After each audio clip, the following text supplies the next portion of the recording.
All right. It's gonna be a well, different but the same kind of stream uh, tonight. For whatever reason, every time I'm. Why is my volume so high? Every time, check 1 2.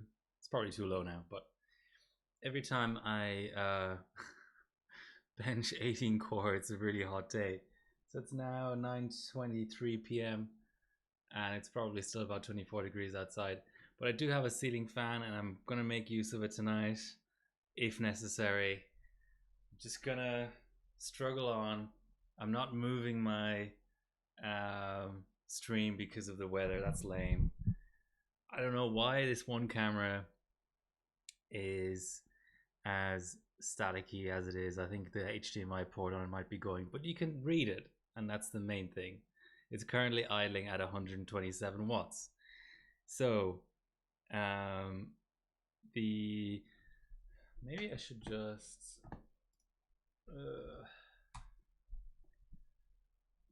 There's a web version of Discord as well, isn't there?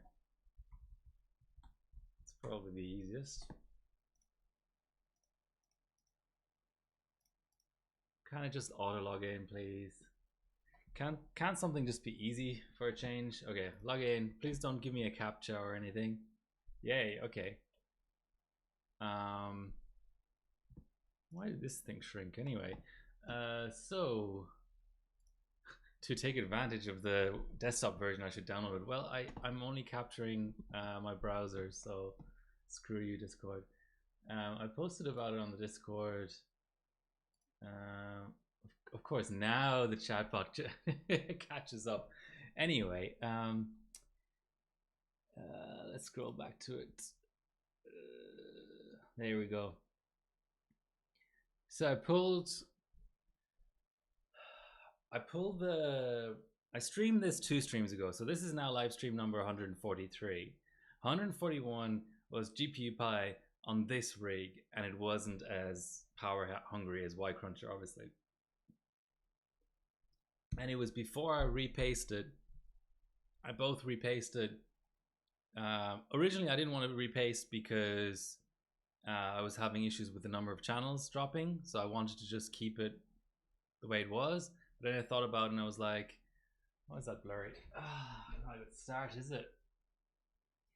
I thought about it, and I was like, oh, I have the pot out, or the block out now. I have the kit for limited time. It's borrowed from a benching friend. I may as well do all the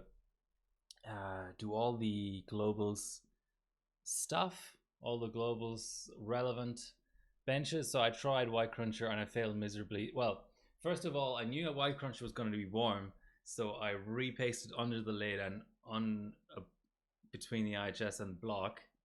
So that was this whole carry on. So this is what it looked like before. I don't even remember the last time I repasted this chip. So pretty gunky, it's fair to say. So obviously there was some headroom there. Yeah, that's what it looked like.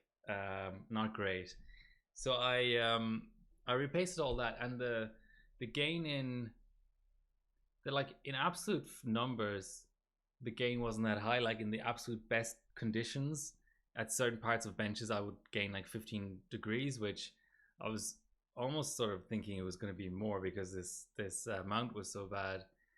But I definitely still gained like at all parts of the bench. And yeah, I probably need to sand that copper IHS as well and stuff, but I just haven't done that. So then I ran Y Cruncher, and I couldn't run 1.325 through Y Cruncher, and that gave me clues as to, and the diagnostic display on here later on, it shows, I think even now it shows yes, it does show the temperature, but the refresh rate isn't that great. But even so, even accounting for an actual temperature that's higher than the diag LED showed me, all I was seeing was 85. So I was in this weird position where even though I'm running an 18 core, like a really high TDP chip, I was getting OCP before I was getting heat problems, which in the other benches it was like the other way around, but that was prior to the repaste. And I always wanted to buy another PSU, and I've kind of gone through phases with PSUs. I started off with 1050 watt, then I went on to the 1500 watt Corsair, but that has really low OCP if you can't figure out how to set the OCP in software, which is like pretty clunky. And that was giving me issues, and also I killed 2 of them, so they're not really good for benching, I feel like. So then I went back to a 1200 Corsair. May as well pull out these PSUs.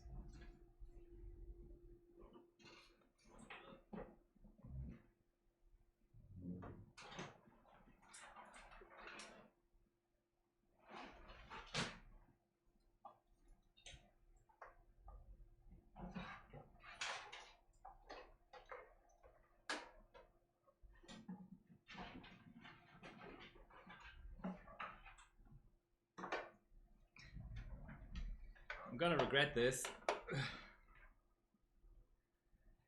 Okay.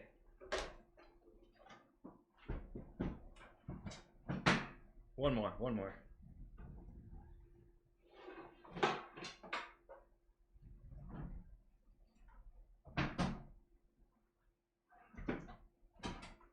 Okay, least exciting first. This is my like water cooling pump, heater, and then 2 thermometer and fan PSU, because it's tiny and it's a Shaw no name Viper 860, which I wouldn't want to put 860 watts through this, no way. But it's useful if you just need the connectors and you have absolutely no standards as to ripple and stability and actual power output or anything. You just want something that plugs into the wall and gives you the voltages and connectors you want, and nothing more.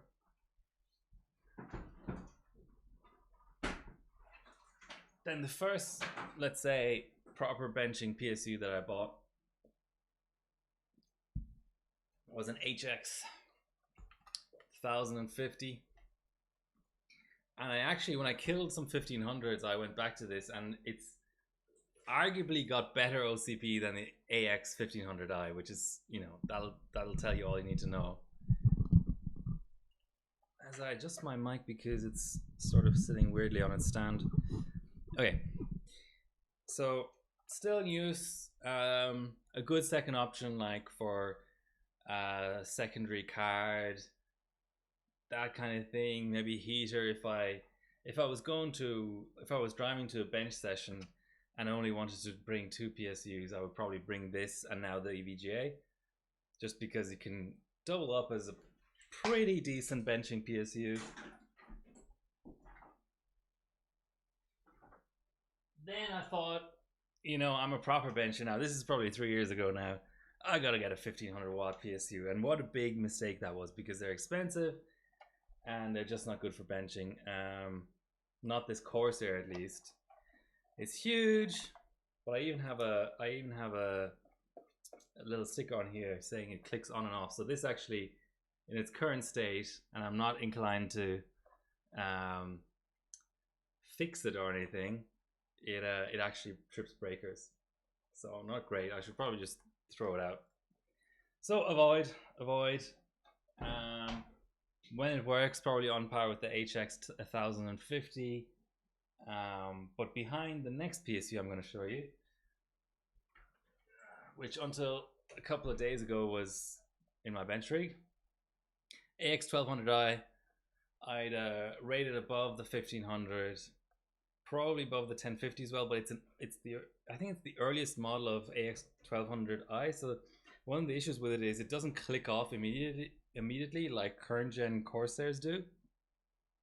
So it's really annoying, because you want to click off the PSU and just straight away swap the RAM, but the system is actually still powered on, or not powered on, but it's still being fed power, whatever the distinction there is. Not powered on, but the lights are still on because the PSU is still on, even though it's been clicked off. So, and like I was showing earlier, 920 watts was about as much juice as I could get out of this.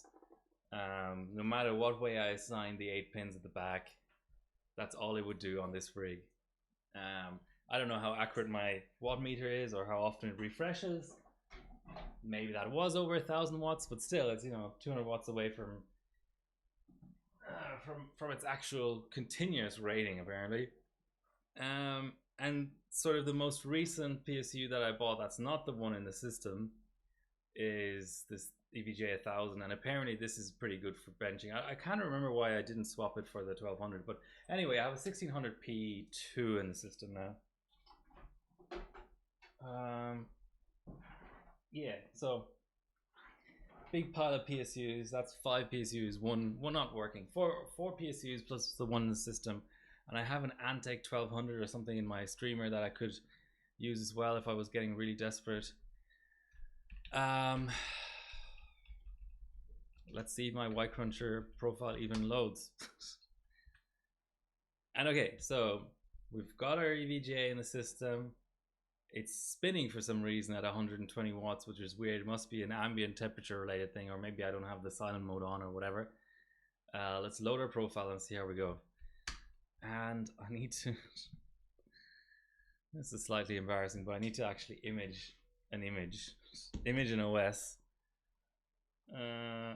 Firestrike, okay. Unlikely to be required tonight.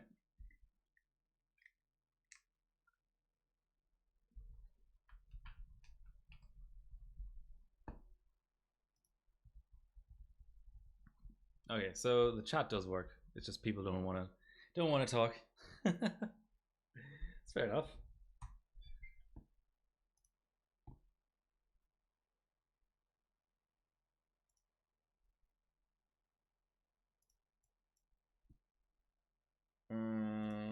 Okay.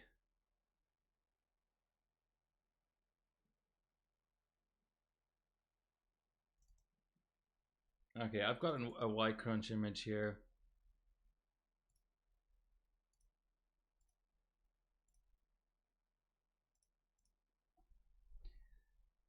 Hopefully it won't take that long. So 200 watts now. So this is what I was passing through Y Cruncher. 44 flat on all the cores. Now the current global number 1 is friend of the stream Paul, and he's doing hyperthreading off. Now I don't know if it's necessarily in 1B, I don't know if it's necessarily faster than hyperthreading on, but the reality of it is your chip will clock higher at the same volts.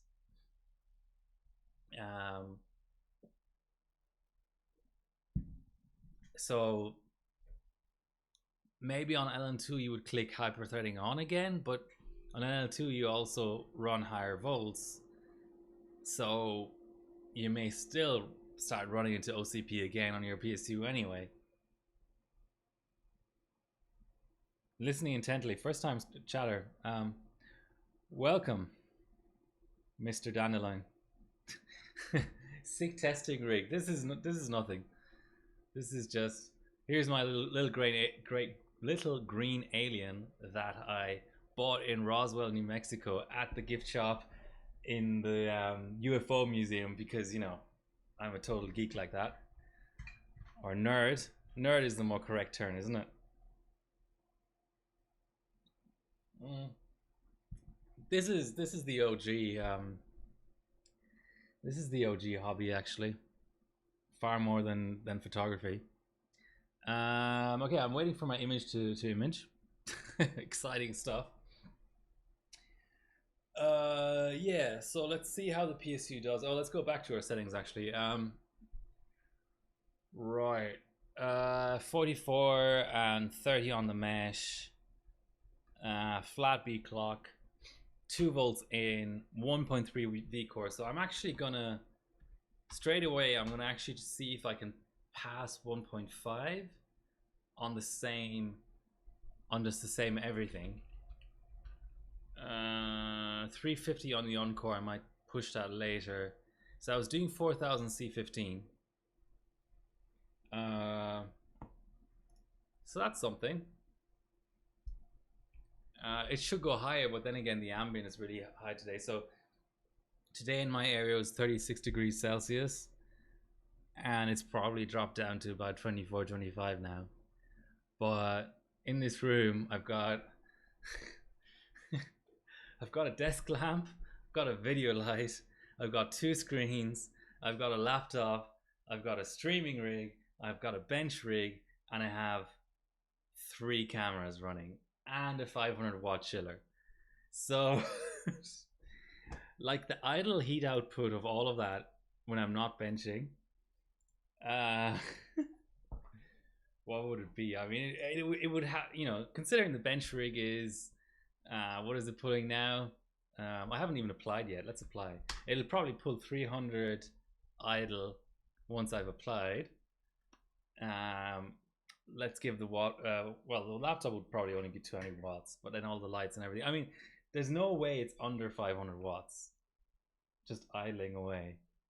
I should probably not be connecting a drive while it's booting, but you know. All right, let's watch our watts. I should probably have the watt meter over here as well. This is the first time I've had a watt meter on the stream at all, actually. 250 watt booting.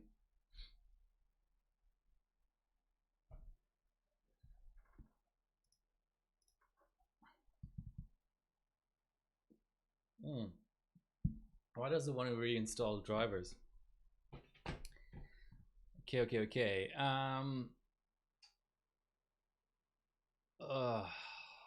Do I need an OS?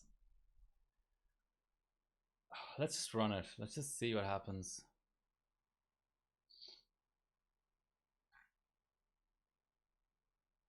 Let's just see what happens first.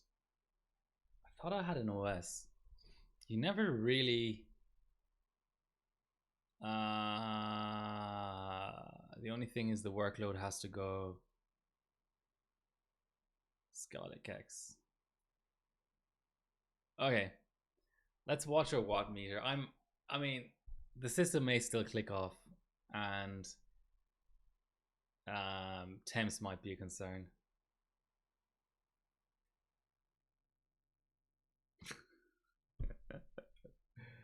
What's it doing there? I need to see if there's some sort of other setting in BIOS. That's really just dumb.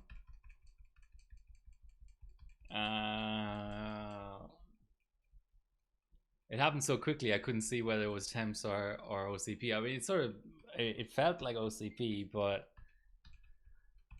someone told me this PSU has 1,800 watts of OCP on Discord. So ugh.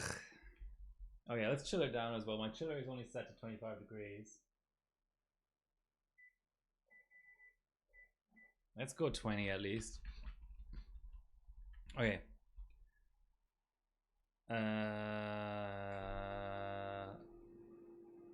Should I enable extreme cooling volt mode?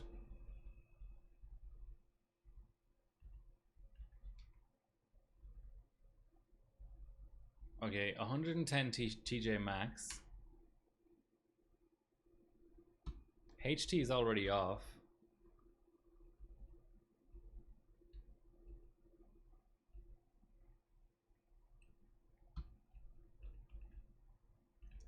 Well, this is going to be a really short stream if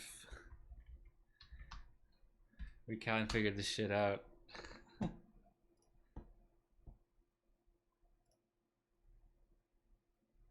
My God.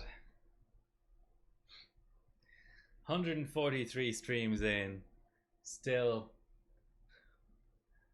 failing hard sometimes.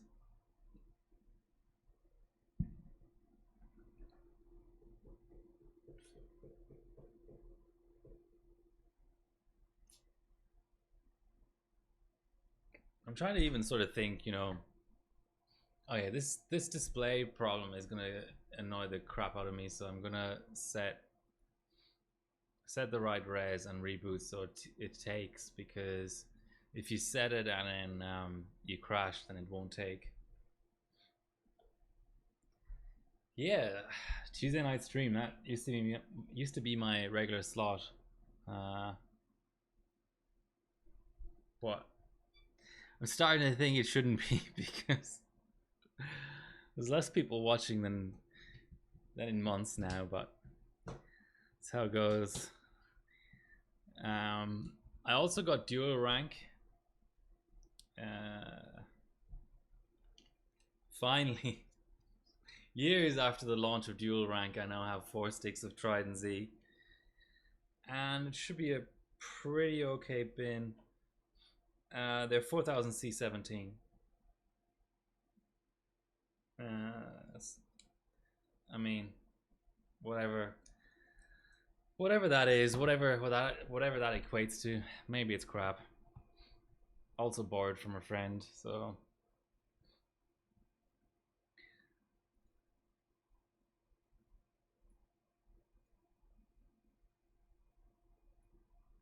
have we chillered now? And we're at 23 degrees.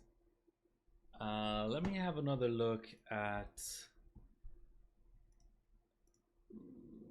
I thought I had an image. I have terabytes of images, and then I never actually come up with the image that that I want. I've gotten a win 11 here.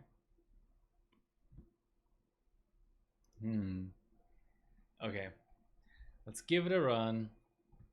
I'm not expecting much, but 800 watts, 850, 800 still, 97 on the chip.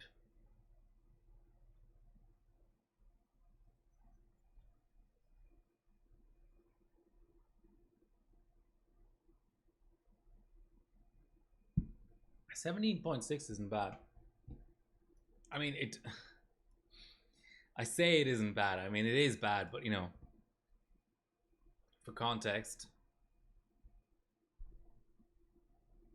beating someone who, but that's the old version of Y Crunch, I guess. Beating someone who's at 4.7.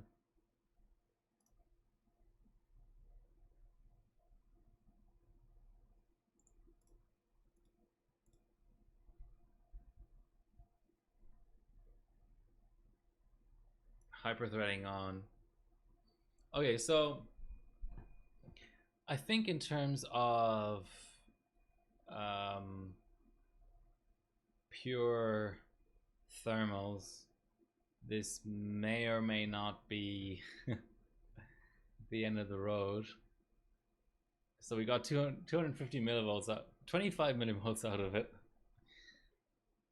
So Benchmade shows 106 on the cores, so that would mean that potentially this shutdown we saw earlier was related to thermals. I'll see how far I can chill her down without hitting the dew point on a hot day like today.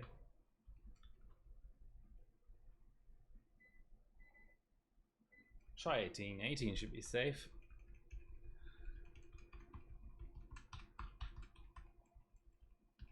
Hey Paul. Lucky you, yet another X299 stream. Yeah, the Alex, the chip is deleted. You may not have been there earlier when we talked about it, so this is what I posted on the Discord. In case you're not aware, here's the Discord link. Hopefully that perpetual invite still works. So pre repaste, this was the situation, which isn't very good. So it's better now. The copper IHS I'm still not convinced about. I'd prefer to have a stock IHS, but I don't think I actually have one spare. This is how I bought that chip, with the copper IHS. You saw it, but you forgot. Yeah. We're all getting older, mate. Okay, so let us Let's try some stuff.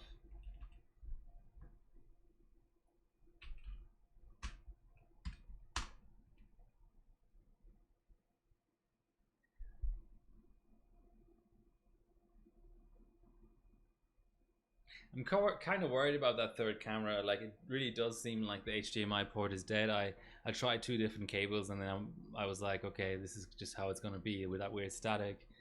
But these cameras have they have full size HDMI ports, and that's supposed to avoid the usual problem for streaming cameras where, like, streaming mirrorless on DSLRs, where they tend to have mini or micro HDMIs that wear out really quickly. But to have a full size HDMI wear out, 12, 11.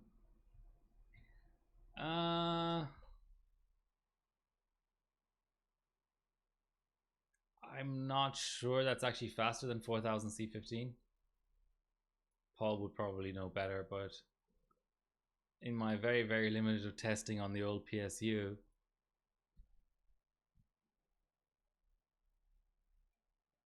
either I couldn't get it stable or it wasn't faster. One of the two. Okay, so how? Okay, we hit 920. And then it conked out.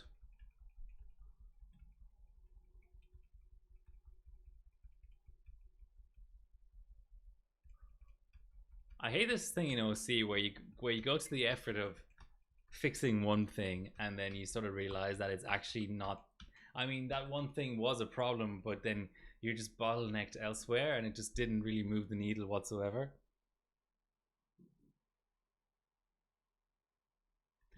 Yeah, from memory, from memory, get it? Setting the memory for 14, 14, 14 didn't pass the bench the last time I tried it. Yeah, exactly. Like, you gotta remember 1B. What does it need again? It needs doesn't it need like 4 gigs of RAM or something? So there's something about. I mean, 1B anyway is harder to stabilize than any other bench.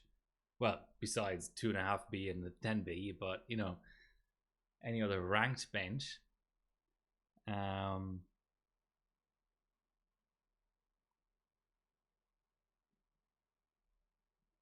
Oh, dual versus single rank. I gotcha. You know, I have I have 4 sticks of dual rank now. Maybe that's the way to go. Uh, I mean, it booted. Will it pass though?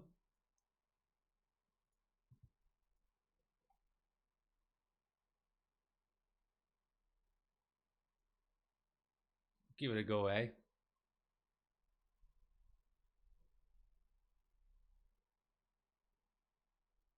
Display is showing 96. Watt meter. Okay.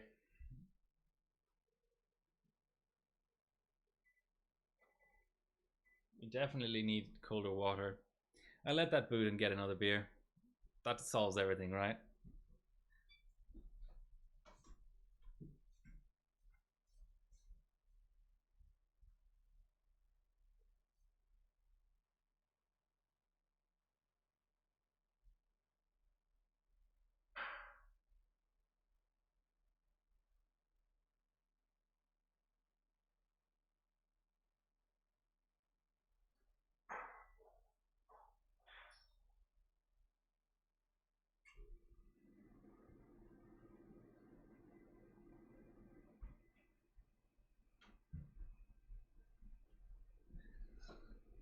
Well, it booted.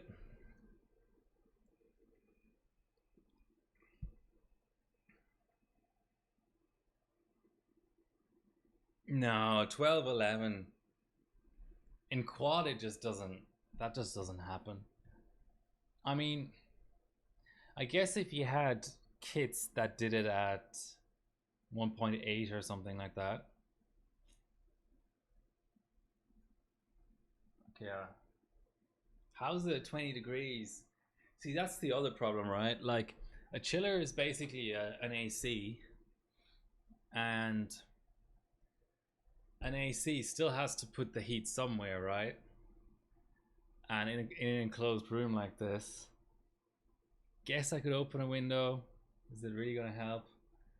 So it's like, not only is the 500-watt chiller undersized like mid-run because clearly the system is putting out more than 500 watts, but also the when you're idling and it's catching up, it has a hard time catching up because it doesn't really have anywhere to put the heat. Hey Stubby.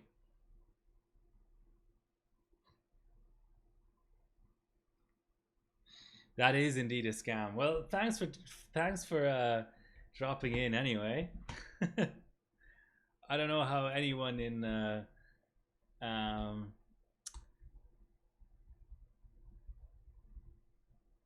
that's not even a person. Steady. I don't want to. There we go. Like this is 2023. You know, that's the kind of thing that maybe people fell for in the early days of streaming, like 2007, 8, 9, maybe. Okay, I'll open the window. I'll see what happens there.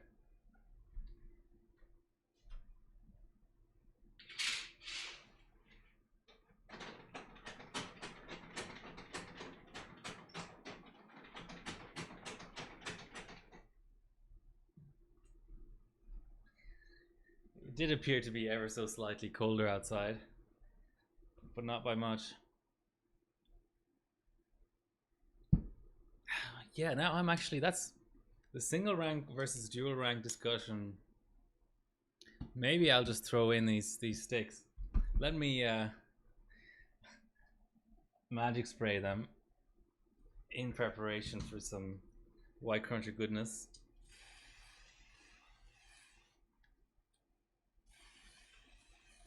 And while I'm waiting for the chiller to chill down.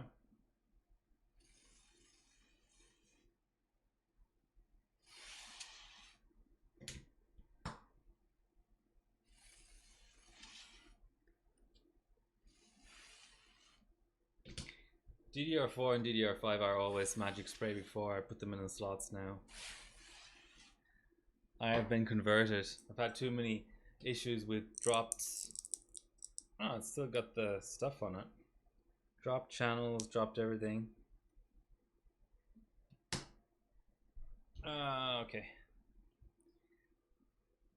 It's showing 17 degrees. This is more wishful thinking than anything, but let's give it a go. As the watt meter has...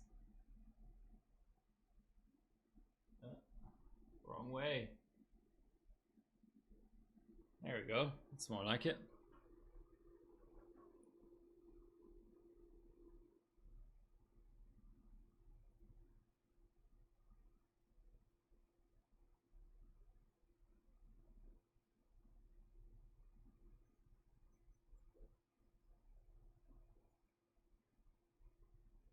Seems faster. Okay, so our last one, we're now into the 16s. That's really interesting that going down to C14 helped that much. Because, yeah, we just gained 800 milliseconds. So it's weird. It's like at a higher voltage and the same clocks, a different PSU, for whatever reason, is showing lower wattage, but the heat output is higher.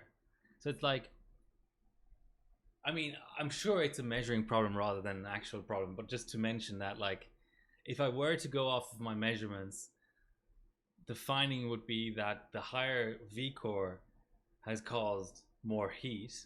Duh, like, of course. But somehow hasn't caused more power draw? It doesn't add up, but that's what I'm measuring right now. Okay. I think our TRC of 350 can come down to, let's try 28 RAS, 350, like even 280 TRC, something like that. So this will be my last X299 stream for a while. I've streamed so much X299. I think next I'll have to do LGA 1700 or AM4. I just got a 5950X in, and I got that dual rank stuff in. I want to try some stuff. Yeah, but there's so many different platforms to try. I mean, I haven't done 3D in a while either. Okay, so that passed at higher ambient. At higher ambient, somehow I'm passing tighter memory timings. Someone explain that to me, please. I mean, I'm not going to complain. I'm just pointing out that it is inconsistent.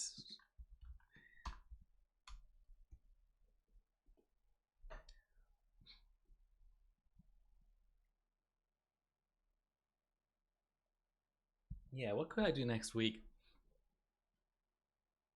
Yeah, I know I can go under. I'm just trying to baby step it. I don't want to change a ton of stuff and then have a really early fail and have to backtrack. I mean, I know everything can go tighter, right? Like, if the kits were good enough and the IMC was good enough and the V mesh was sweet spotted, maybe I could do 4012 C12. Okay, that's see even at 28 I'm getting this, so more V mesh. Let's try more V mesh. Why not? V mesh is always the answer, right?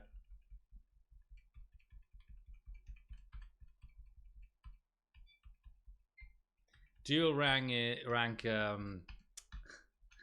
is 4000 C17.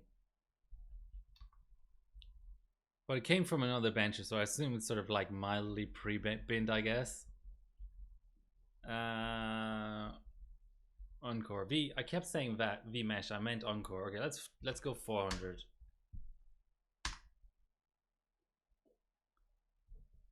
Yeah, I never. So I'm sure I've mentioned this on stream before, but just to sort of reiterate, when the big dual rank craze started, I never really got into it. Like, it was very situational. Like, if you had a dual rank kit and an 11th gen IMC that both were happy at like gear 1 4200 or whatever, then you see gains with dual rank. But it's very situational. Like, just because I wasn't gonna go binning tons of dual rank, so like I felt like it was easier to bin single rank. I had those royals that died that I need to RMA. So I just felt like that actually helped. The plus 50 helped. So you know, you'd have to bin more kits of dual rank in order to match your single rank. And then once you have like a dual rank that's exactly the same as your single rank, you spend so much time binning, you could have just binned more single rank and gotten an even better single rank. And then the other thing is the gains from it are like just benchmark dependent. Yeah, I'm chilling down to 16 degrees now. 15 degrees. Well, 16 showing. Okay. I'm just gonna keep on going up on V Encore until it stops booting or gets worse. Let's do 25 millivolt steps. So yeah, on the whole X299 on stream thing, I actually do like the platform. I just want to be like, for lack of a better word, I want to be inclusive of lots of different platforms. I already know that I don't do enough 3D benching on stream. You know what could be fun? Maybe next stream I might do like max valid attempts on DDR5, because my current max valid is like 7,800 dual channel or something. It's just ridiculous. So I'd like to do 995, you know, something halfway respectable like that.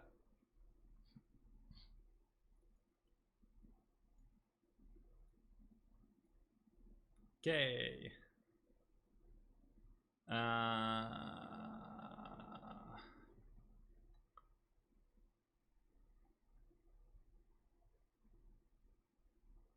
Let's watch our watts. 830, 840, 850, 860.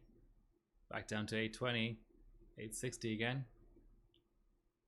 And 101 degrees as shown by the board. That looks like a faster run. It is indeed a faster run by another 400 milliseconds. Indeed. So let's just have another quick look at the rankings. 6.4. That's starting to get up there. Let's have a look at something. I'm not going to use the E word, but something that isn't inefficient, let's say. And see how we go. Now, is this version 8.2? It's going to be the first question.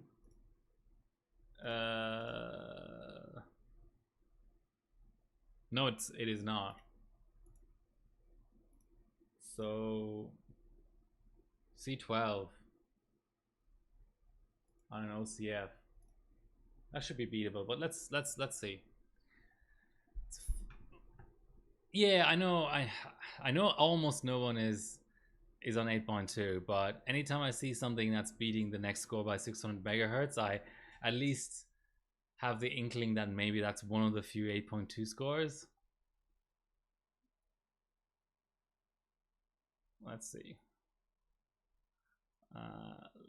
Let's really flash our EPN and put in the motherboard tab as well.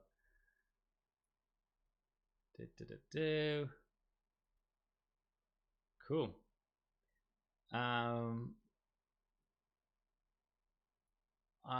am. What's the next strap up again? I'd imagine I wouldn't be able to pass it, but let's just give it one go. Yeah, subtimings. I think that dual rank idea is good. I think I'm gonna sort of semi-optimize this setup, and then actually I'll swap to dual rank and see. Did you have any issues? Like, I'd imagine the BIOSes aren't really optimized for dual rank. Is it just going to be a real pain trying to get to the same clock? Well, not the same clocks, but something comparable.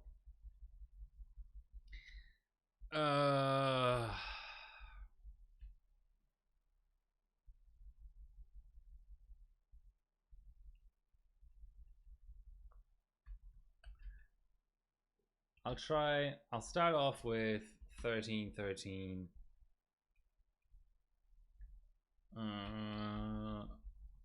Because you mentioned it earlier. Oh, clearly this is fake. Let's go 24. That's a reasonable step. God, what was the sub I had the other day that actually I showed my sub timings in? I didn't run off a geek, did I? Cinebench, GPU Pi. Neither. Okay.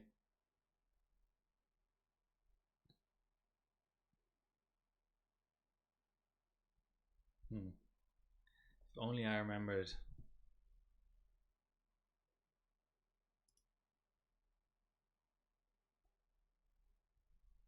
Yeah, I think the dark will be rough, but it's good to try it anyway. Like,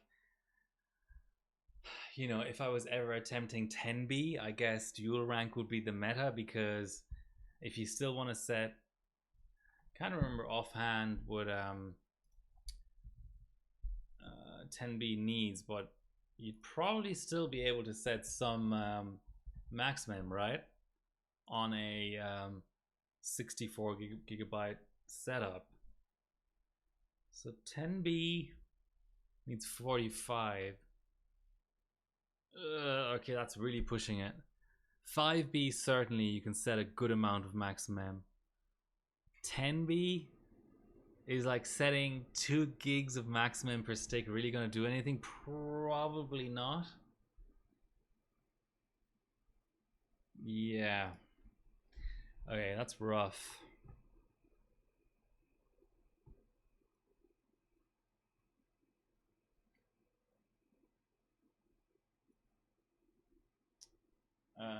Okay, chiller showing 17.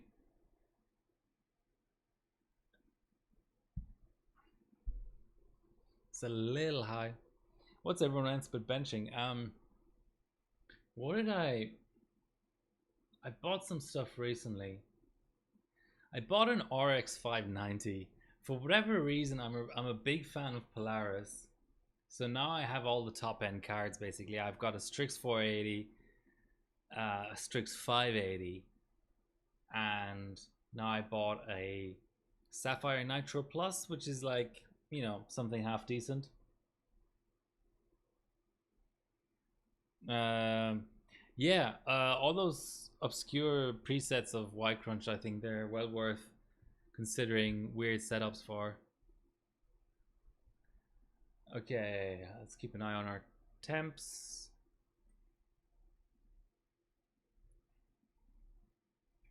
Yeah, it's very hit and miss as to what's going to happen with this bench, isn't it?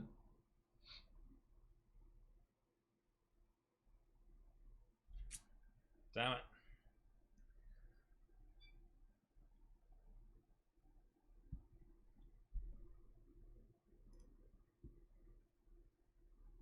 Oh, hi, White Shark. You're on your mod duties. Well done.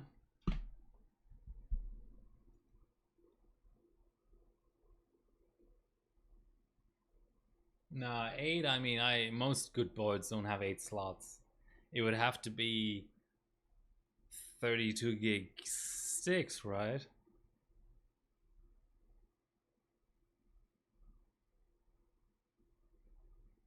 Was there ever 32 gig sticks? I mean, it's pretty common in DDR5, but DDR4 that would be pretty exotic, right?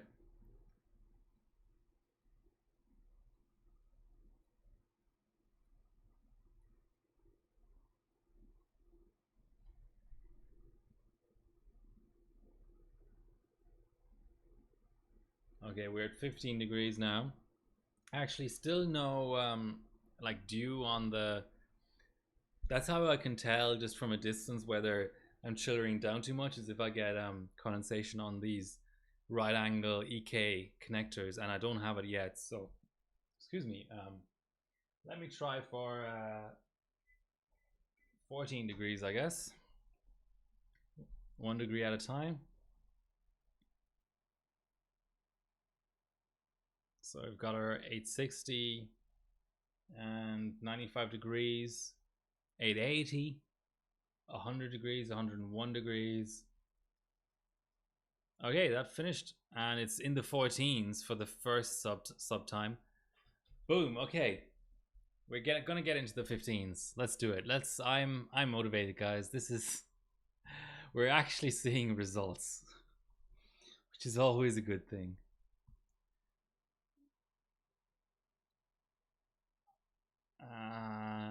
Gotta have our E-Pin on full display. Whip out the X299 Dark memory tab, or motherboard tab rather. Temp's still good at 100. Okay. I would be tempted to at least try to beat clock up a little bit. Either I'm gonna give the next strap, whatever the next strap is, 4100 or 4133. I'll give it a small attempt. I'm not positive it's gonna result in anything. Try rank for per channel.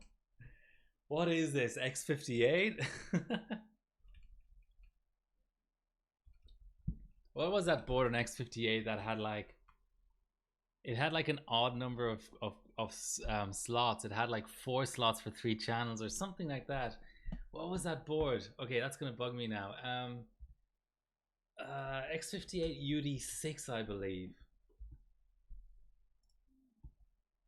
It was a gigabyte for sure. So that's the UD5. That's just a straight 2 slots per channel. UD7.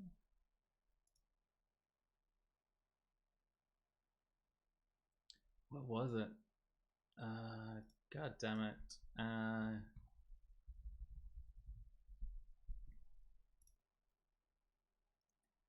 There was certainly one slot per channel boards, like the X58. Was it the X58? X58 AOC, right, is the official name.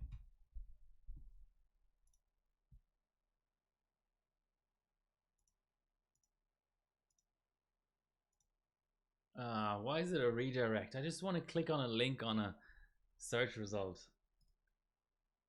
Okay, that had 2 per channel as well. 4 slot X58 board.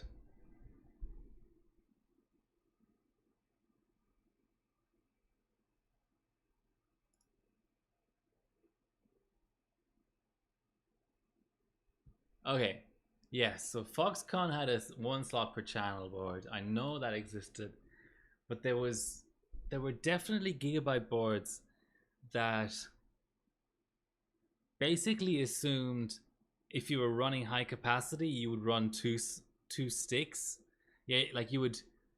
There was like a shortage of tri kits or something like that, and they basically said, you know, look, if you want high capacity, you run 2 dual kits in 4 slots in the first 2 channels, and then if you're going for frequency and like throughput, you would run a tri kit made up of only 3 sticks. So it had like 5 slots. I'm pretty sure it had 5 slots.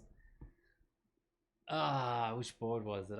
It's bugging. Oh, see, that's kind of it, right? That's kind of the idea that I'm talking about. UD3R, okay.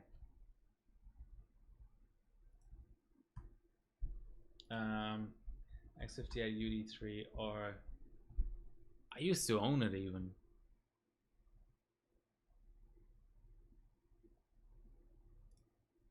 No, that's still 2 and 2, or 3 and 3. I mean, X99 Dark. Okay, that's an interesting one as well.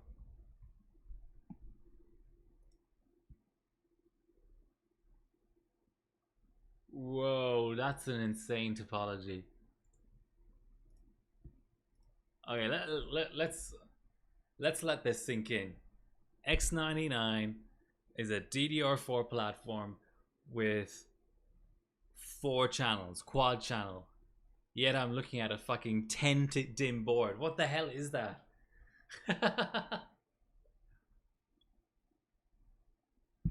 What? 6 extra slots. So it's like you say, it's 2.5 slots per channel. It's just EVGA, we're gonna miss you. Okay, let's see.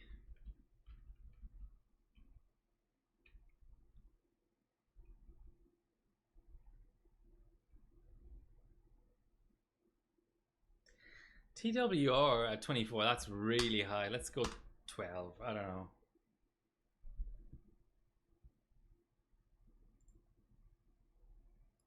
Okay, White Shark has all the answers. Let's see.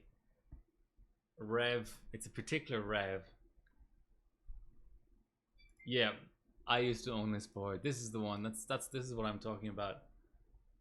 So one is marked differently. So it's not exactly what I said. It's you're usually populating 3 slots, and if you're really desperate and you need extra RAM capacity, you have the option of throwing a second DIMM into one of the channels.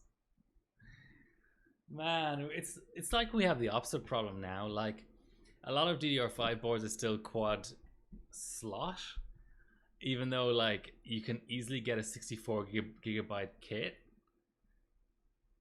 It's funny. It's really funny. All right, let's watch our temps and all that.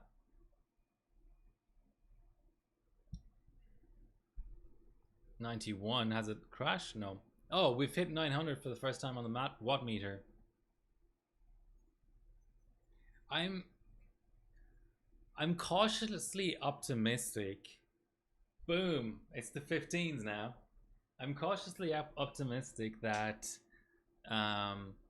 we're not hitting OCP. It's more of a, it's not, it doesn't really look to me like proper OTP. I mean, it might be. It might, because TJ Maxx is not it's not a soft limit, right? Like TJ Maxx means even whatever the measuring interval is, even if the measuring interval is 10 milliseconds, if you hit 110.1 degrees Celsius, let's say, even just for 10 milliseconds, the system would be obligated to do a thermal shutdown, right?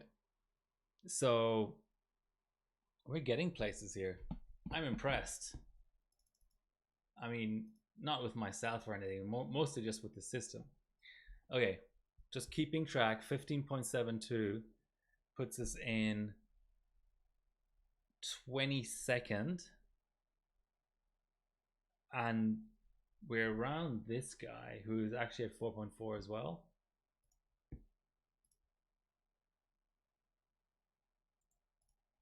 Let's see what approach he took. Ooh, that's pretty rough. That is pretty rough. So I do believe Windpool is the fastest. Yeah, okay, I can still do like reruns and stuff later. We're still only at 1.7 VDIM, which maybe can be pushed a bit more. Oh, you put your single rank timings. Thanks, Paul. I appreciate it.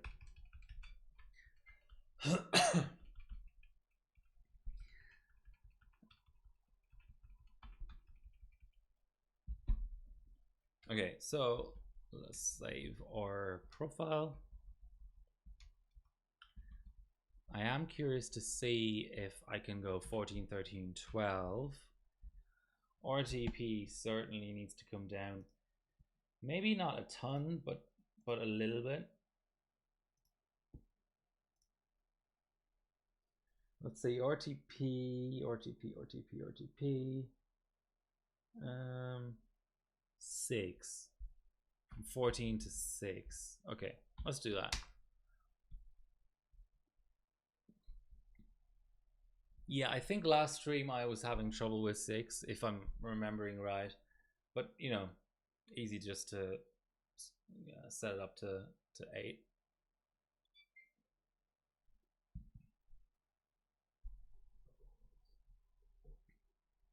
Yeah, I'm thinking it would be a shame to have to skip streams because of heat. I mean, the weird thing with this ceiling fan is it has 4 settings: off, 1, 2, and 3. Yet 1 is like, it moves a lot of air. It almost kind of makes me feel cold, which is not ideal. Like 2 and 3 basically look like the blades of the fan are about to fall off and hit me in the head or something. And then 1 is like borderline. Okay, we've got our pretty little 14, 13, 12. 16 degrees is showing.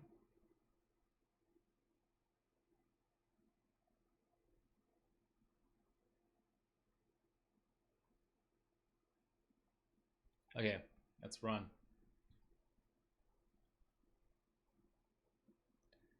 See, the interesting thing about Y Cruncher is that you basically have to use a whole different set of coefficient too large. That's probably RTP. Well, yeah, let's just have a look. See, if I was ever at a infinite LN2 event again, I think this is the kind of thing I'd be happy to just churn through on LN2. It is a bit tricky though, because usually heaters are quite effective. But another bencher I know, the only other real sort of X299 bencher in Australia, Bob NZ, he decides to run without heater and just vase behind the socket, because it's a double-edged sword, right, with the high heat output. I'm not saying heaters don't work on other platforms, but the absolute best platforms for heaters are actually low core count, low heat output platforms, because then you don't get that variability between, an X299 a lot of the time, depending on how much heat your heater outputs, you could end up in a situation where you're kind of like unfreezing parts of the board through rerunning, which is not ideal at all, to say the least.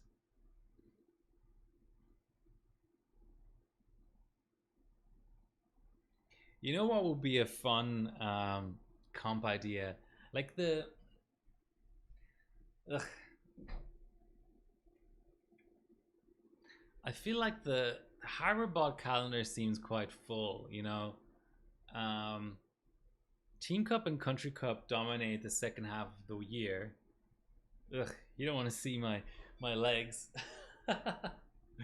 Okay, I'm just gonna push my chair under the desk. There you go. That's more civilized. Um, so even if you don't participate, um, like Team Cup and Country Cup dominate the second half of the calendar and make it such that you can't really schedule any other comps around that time, and then the rest is like, I don't know. It's probably just because I'm getting old, but I feel like, especially the starts of years, um, just kind of uh, pass quickly. So it's like Easter straight away, and you're like, oh fuck, it's almost team cup time. So I saw 950. Okay, let me go back to coefficient. So let's go back to 14, 13, 13. No, the thing that I'm actually going to do is I'm going to give the DIMMs 25 million volts more and just see what happens, because 1.7 is a very like fail safe type thing. Oh no, what I'll do is I'll stabilize an RTP first and an RP at the same time, hopefully, and then I'll independently raise the VDIM and make sure it still passes. So I can have a more optimized VDIM for further tightening of some timings and things. Maybe even raising the frequency. Sparky approved primaries. Sparky is an interesting guy. That's all I say about that.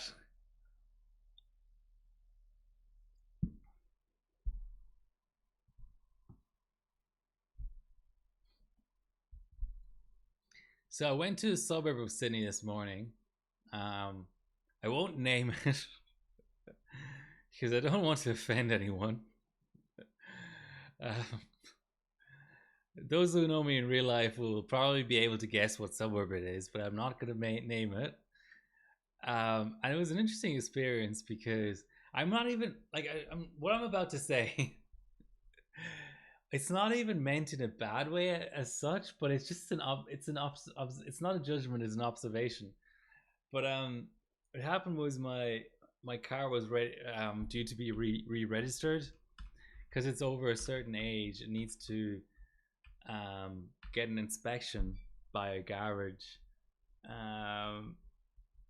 every year now, and it was overdue for that. So I dropped it somewhere close to me, and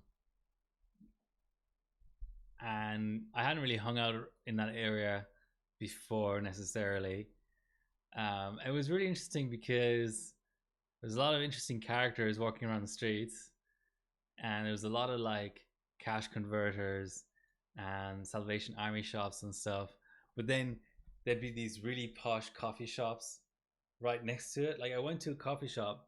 I was basically wearing this. I was wearing shorts and a t-shirt and flip flops, and I was just waiting because I dropped my car off. I couldn't drive home. I was waiting for the next train to get home, and So it's like, oh yeah, let me have. This is before work, so it's like early in the morning. It's like, let's just have breakfast here while I'm waiting for the train. And like, it was this weird situation where I felt a bit awkward going into this coffee shop. I just looked up something on Google Maps and it was like 4.7 rated out of 5 or whatever. And I was like, yeah, this looks good. They sell a certain type of brand of like coffee, like local coffee that I like. And I went in there and it was like, I was almost like underdressed. Yeah, they were just like people on the streets were certainly not like the clientele of that coffee shop. Yet like the coffee shop was right there, and it was like I almost felt like I wasn't gonna be served or something. It was weird. Okay, in the interest of just avoiding further thermal shutdowns, I'm gonna like maybe knock 10 millivolts off of my V core or something. Should I up the V in? Is that really required at this point? I don't know why I'm getting more thermal shutdowns. If any, the chiller is set lower than it was earlier, yet I'm getting more thermal shutdowns than I got earlier. So maybe having tighter memory timings is pushing the core more, which is outputting more heat. Something along those lines. Fun times though. I paid $10.60 for a small coffee like that. Like it wasn't an espresso, but it was like the smallest cup of coffee they could get away with still calling a coffee rather than an espresso, and a muffin, a blueberry muffin, and that was $10.60. Fun times. That's Australia for you.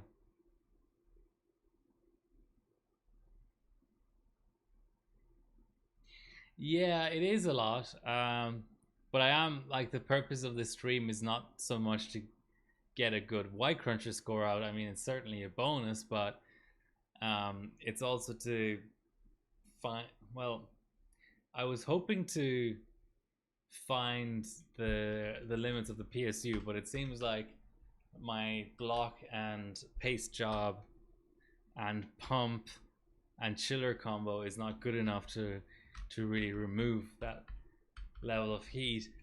What I should probably be doing is, and I won't do it today, but the way to actually test the PSU would be a more gradual heat build up, I think. I mean, no, yeah, I mean you want to test for spikes as well, but what cooling setup do you have, Paul? By the way,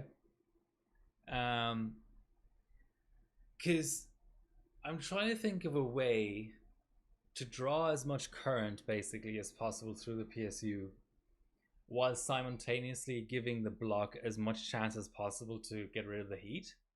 So I'm thinking a bench that has less spikes and less sudden heat build up. So something like Cinebench or 23, the stress test, the 10-minute stress test or whatever. But yeah, I don't know if that would work out. Like, what I'd actually need to do, I think, I mean, I don't want to.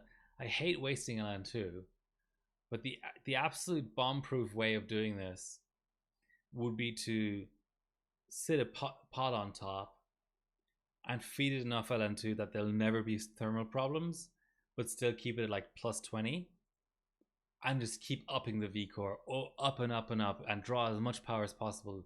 Don't even up the frequency or anything. 15.5. Okay, nice. Okay, this is 1.3 now.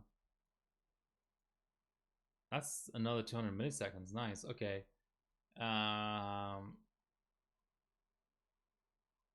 Yeah, this is a heat killer 4, isn't it? It's definitely, yeah, it says it right there, heat killer 4. It's not lap though. Direct die. Okay. Is there, this platform is pretty old now. Is there still like some sort of even some sort of like Chinese knockoff direct die frame? I would actually consider that. I think that's a good hint. That's actually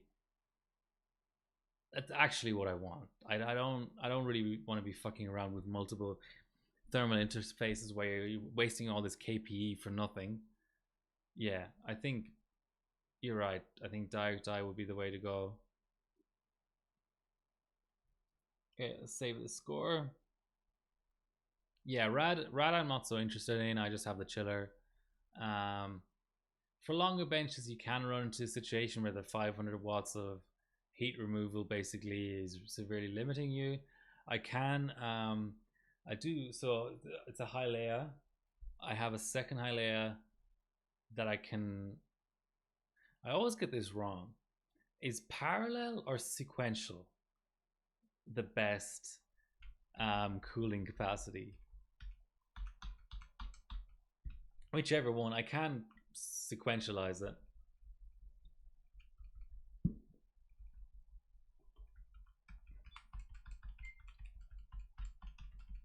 So if I had to guess, I'd say that the going 14, 13, 12 was causing coefficient too large earlier. So I'm gonna try RTP6 again.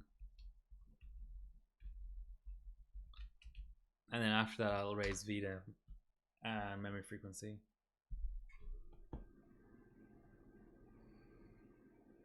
Cool. I'm having fun, guys.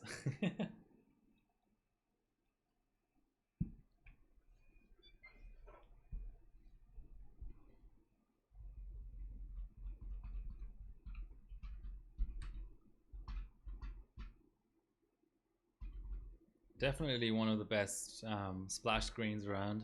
That's for sure. I mean, besides the classic ones. Okay. Let's do it.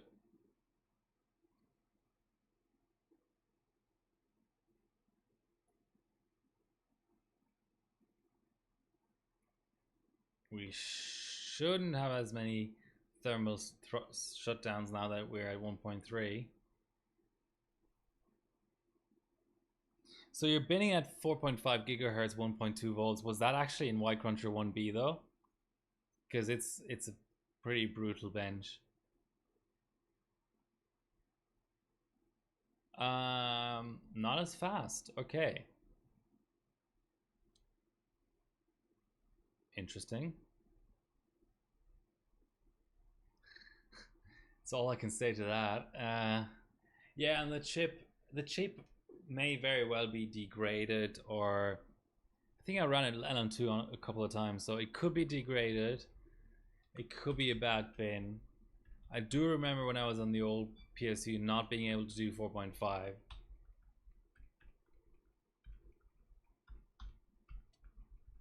Not a lot of variance. Yeah. I think where the real differences occur is cold handling. From what I remember. Okay, let's try cheeky 4.5. Ugh. I'm having those weird dropouts again.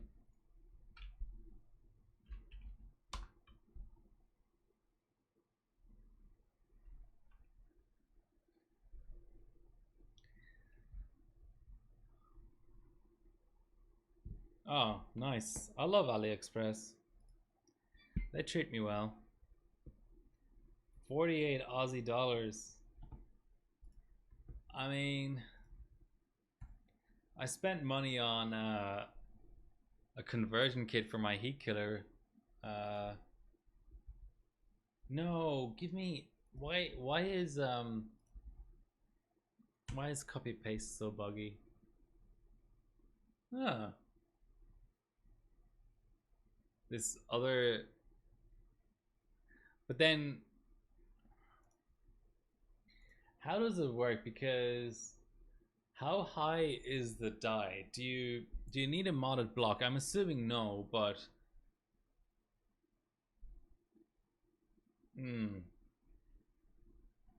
because I don't want to cut into my block just to be able to fit this direct diaphragm. Okay, that's good. Because that's the case. I think Not that it's like super attractive to run Haswell and Ivy direct die, but I believe a lot of solutions for those platforms require modded block. Lapping to require to see real benefits. I mean, it's the same with an IHS, right? Like you'd want to lap both the IHS and the block to match each other, kind of, in terms of curvature and all that shit. Well, lack thereof.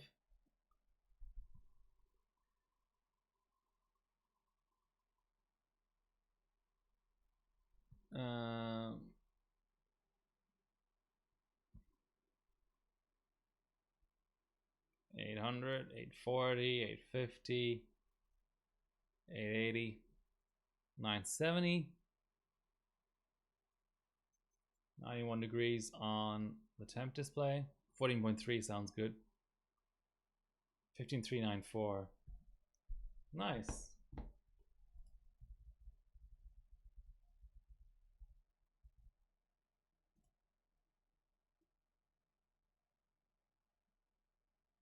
We've beaten Oves. I don't know why. It's just such an irrational thing, but I hate Oves because he's one of these people who just runs through everything on Chiller just for the points. I mean, hypocritical of me to say that, but I don't know. For whatever reason, he just rubs me up the wrong way. And it may be a group account as well, which, I mean, OGS is a group account, so shouldn't be too critical of that. But yeah, I don't know. It just rubs me up the wrong way. So still no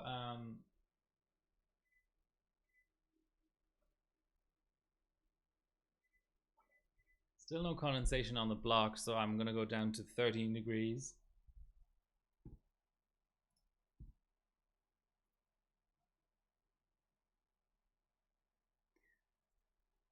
Yeah, Ova is definitely a mixed bag. Like you can tell that they, okay, that was slower. They just kind of run through a lot of stuff in a short time. Most of the chips are convex. It's interesting.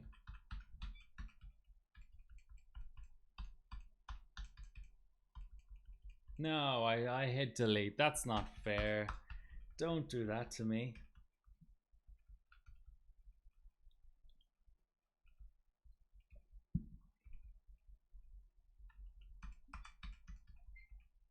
Come on.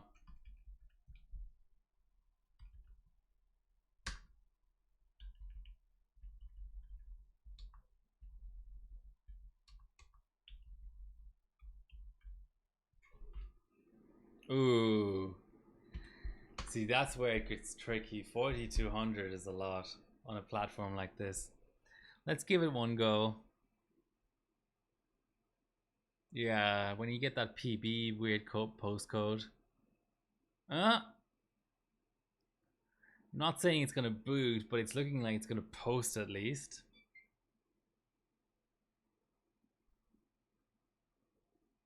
Hang on an A2 maybe.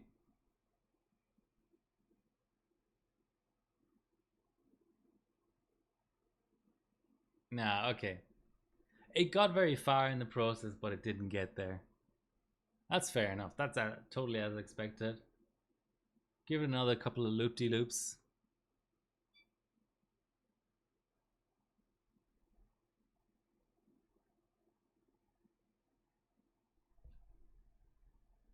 It's even giving the little beep to say that it's posted, but then it's not actually posting, which is kind of funny. Okay, one more beepy. Yeah.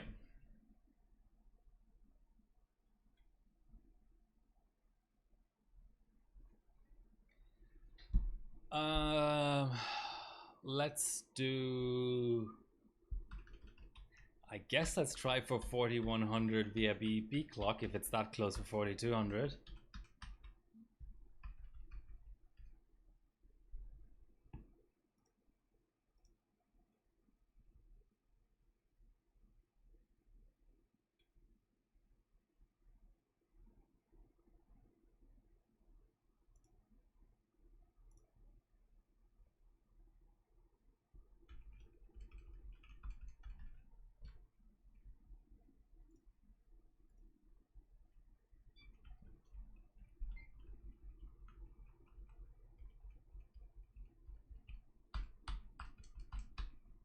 All right. Yes, I do want to enter the setup. Thank you very much. Load the profile. Have another look to see if we are at 6 RTP, so that's good. We are at 45.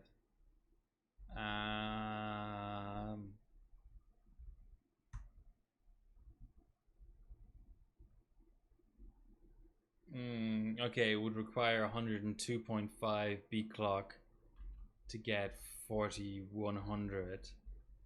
Let's go 102.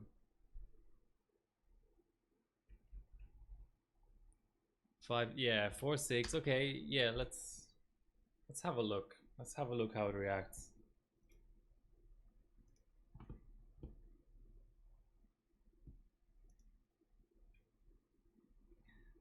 It's it's not as hot in here as it was 2 streams ago. So that's good.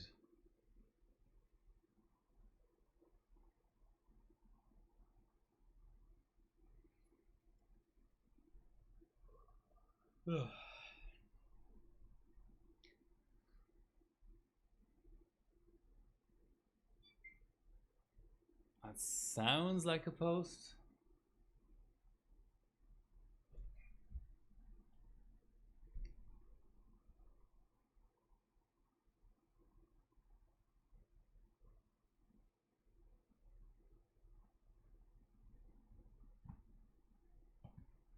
Let's just double check our clocks.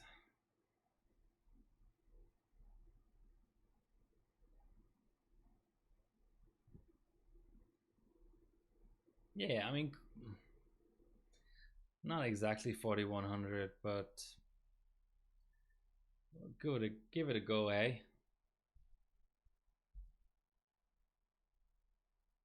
840. So that wasn't a shutdown. It was a reboot.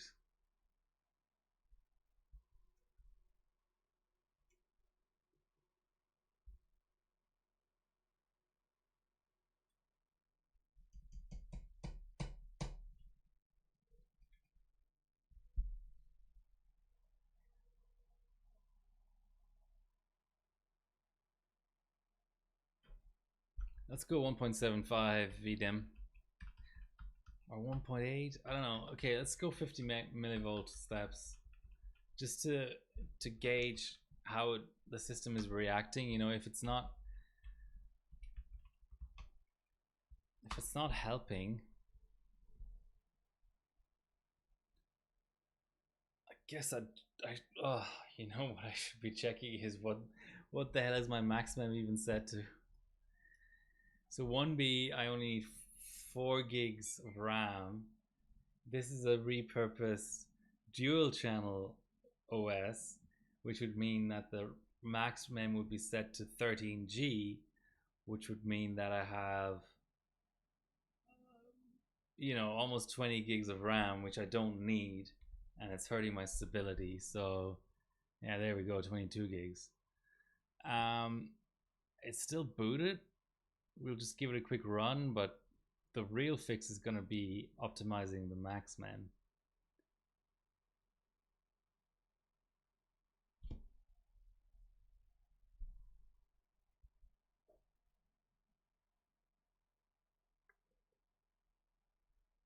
Yeah, okay. Let's keep everything the same. Set a max, like a remove mem of, we need 4.7 free and another 2. We need about 6. So we need a remove mem. Let's start at 24,000 megabytes and see how we go. Come on, why is there no like retry button? Yeah, I guess the reset will do. Oh.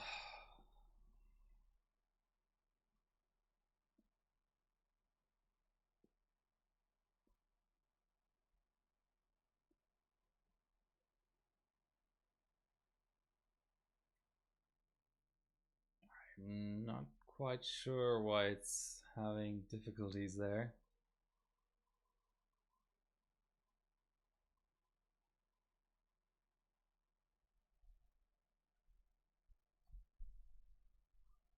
Let's see what it comes up with.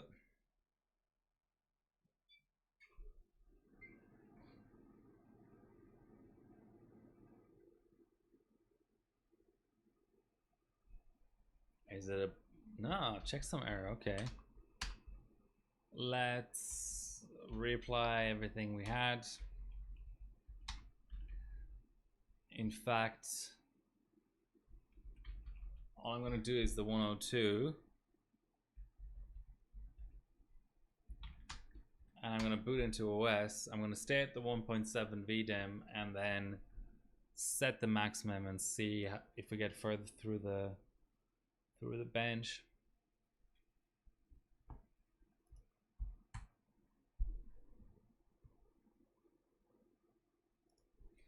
Some new scores today.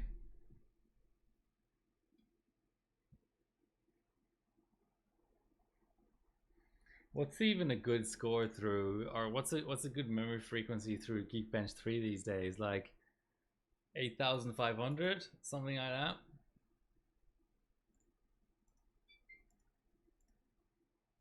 Whoa.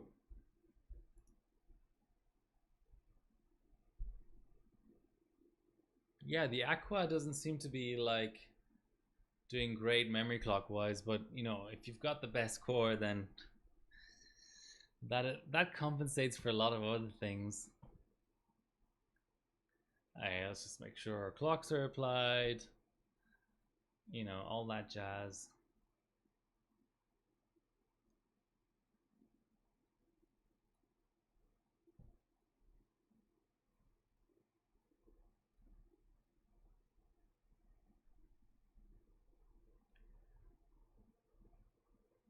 Yeah, okay, what am I doing? I haven't set the bloody maximum. Of course it's gonna result in the same kind of fail. Just gonna close my window because it's getting late and I don't want annoyed neighbors.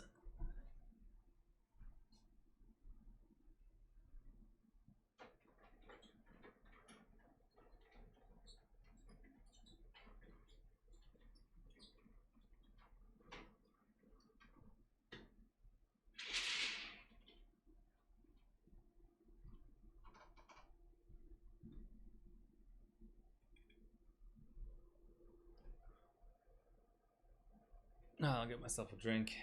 Waiting for this thing to post.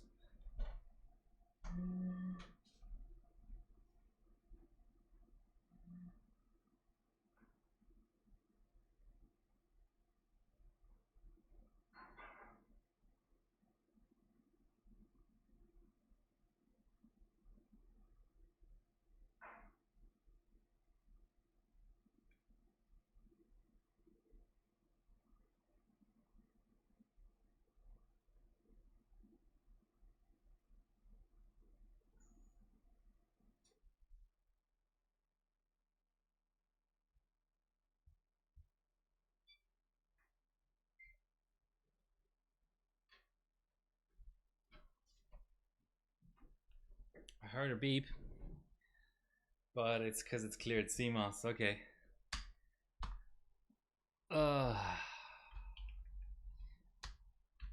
Can I just throw it into Roboclocker mode? That's on this board, right? So here's a big life lesson. Once you get into your late 30s, you have a strict 2-beer limit, and you have water because, yeah, that's just how it works.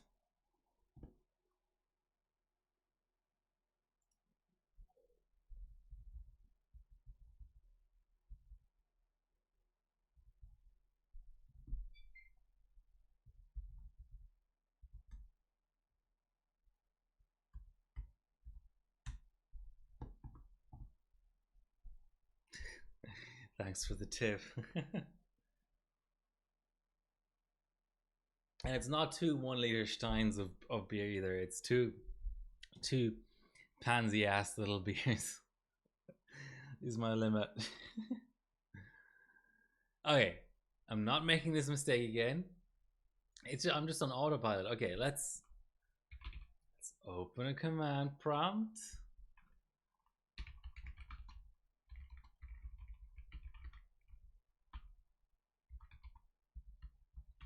Let's do 24,500. Let's be generous.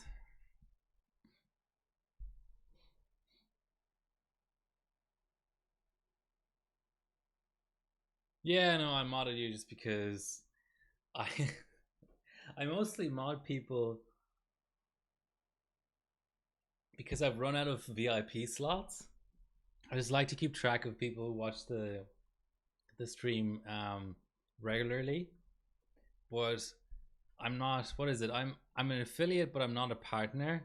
So I only get 30 VIP slots, and that's how I keep track of people. So my VIP slots are full at the moment, and I haven't culled it in a while. So it's like, whoever is left just gets mod. Okay, 7.8, and we need 4.6. Okay, let's just go. Let's just see what happens. That is worse than before. Okay. Oh, I left my fridge open for some reason. I can hear it beeping in the background.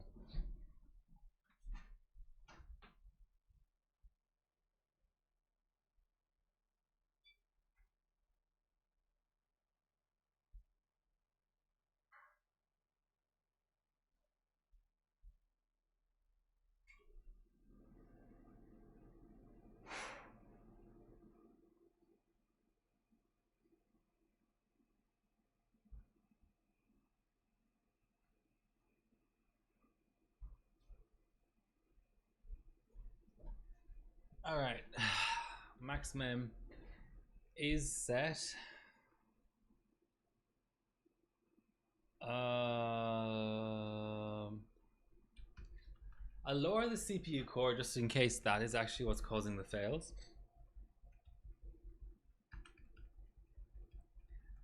I should take some people out of my VIP list. So like, there's people who haven't watched in years who are still in there. But yeah, 30 isn't a lot, especially with the different time zones. It's like there's lots of regular viewers, but they can't make it every stream because it'll be an awkward time in their time zone. Okay, let's go one down. We just purely want to test the higher memory frequency, not. It could be Encore, could easily be Encore as well. Encore is 100 up now as well. That's the next thing I'll lower. I can't remember the last time someone had to mod someone on stream anyway. 143. It's just like, who comes to a stream like this and trolls? It just doesn't happen. Like 143 streams in, and I've had to time someone out. I mean, I've had to ban bots and shit, but okay, I'm not counting that. But in terms of an actual human being having an actual like abrasive human conversation with me or someone on the stream, once in 143 streams. Another time, around the time that I can't remember who the users were, and it's totally irrelevant. And even if I could remember, I wouldn't say the names. But there was two people who really got into it about Ukraine versus Russia, but very respectful. But it just was sort of like taking over the chat. It was just like a conversation between two people taking over the chat, and I just told them just take it to PMs, and they were like, "Oh, sorry," and that was the end of that. That's the second most egregious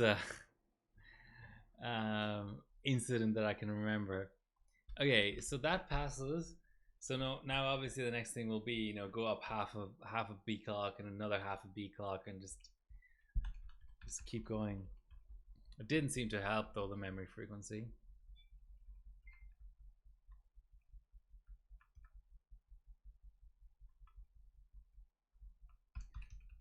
The more I do this though, the more respect I have for like gaming streamers, like it didn't set the B clock. What the fuck?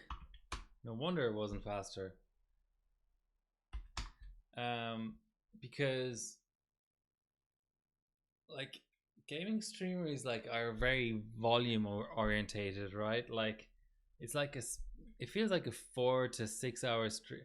I don't do a lot of watching of gaming streams, but seems to me from the watching that I have done, a 4 to 6 hour stream is just standard, and I'm like, yeah, I've done 4 to 6 hour overclocking streams, but it's been when there was a lot to do, and I felt like there was good interaction going on, and I was motivated to keep going on the rig, and it would have been a shame to just cut it off artificially.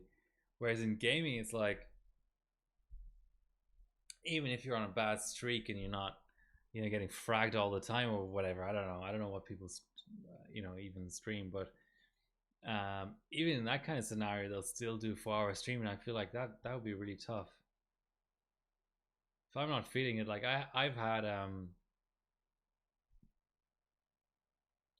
I've had streams that were half an hour because I had technical difficulties, like my internet wasn't able to cope with the streaming or whatever. That's different. But in terms of a stream that didn't have technical difficulties, I've probably had streams that were an hour and a half long.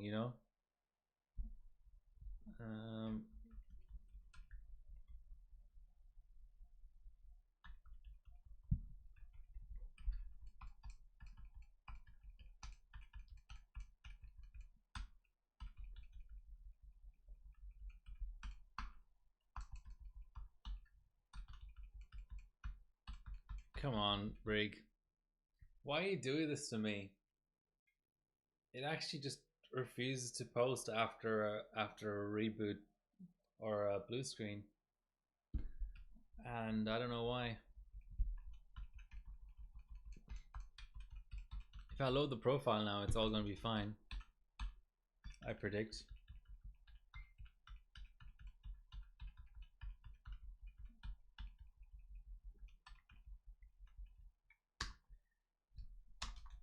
Oh, it's not detecting my keyboard. Well, that's fun.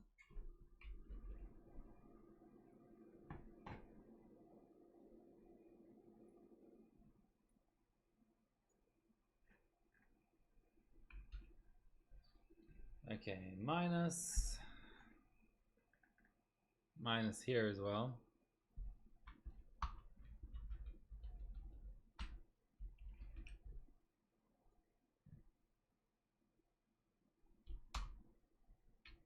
Oh, come on.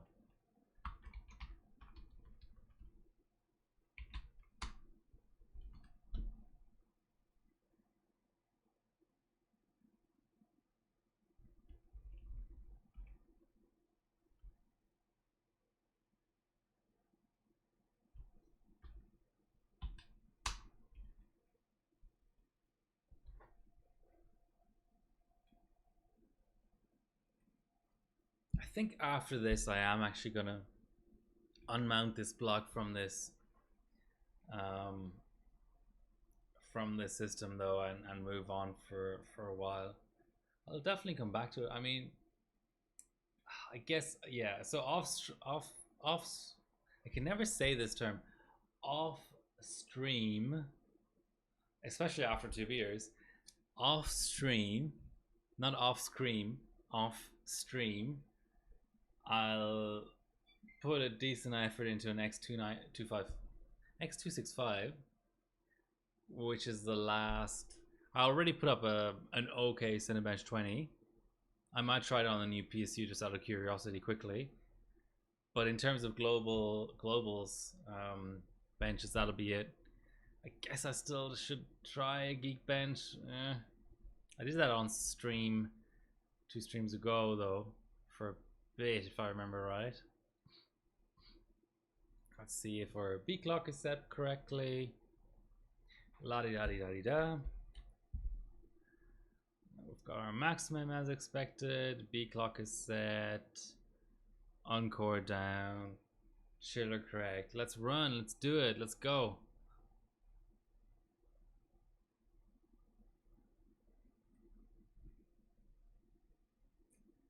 Okay. Let's actually give it 50 millivolts more on the dims.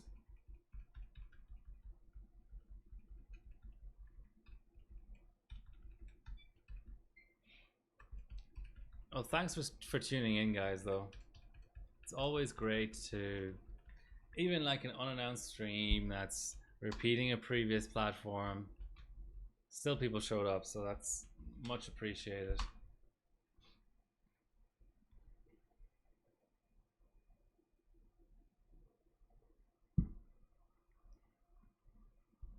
I do want to do something about this cam though. Now that it's summer, I don't want that weird like glitter in my eyes and then the shine on my forehead. I'm over that. I'm gonna diffuse the shit out of this light.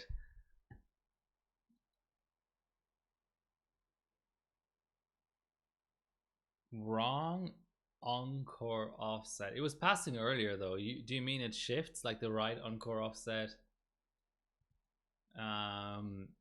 Depends on what your other clocks and voltages are set to. Is that what you're saying?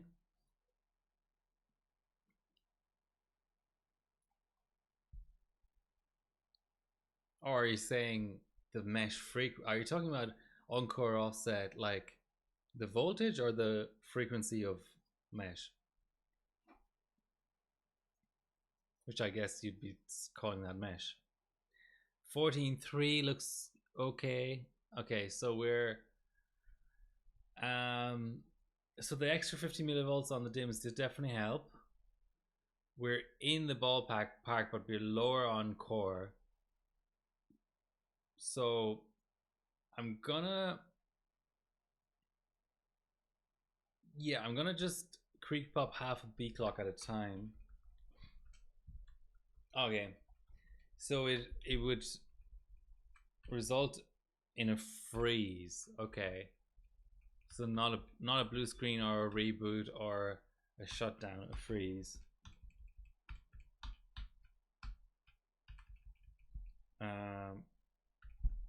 Faster that you run the memory, the tighter the sweet spot. I just wish, yeah, this platform is fun. I wish the other core counts were reasonably priced. You know, like by right, with how many cores we now have on mainstream platforms, I'd hope that certainly the 68 and the 10 core Skylake X should be really cheap, but they're not.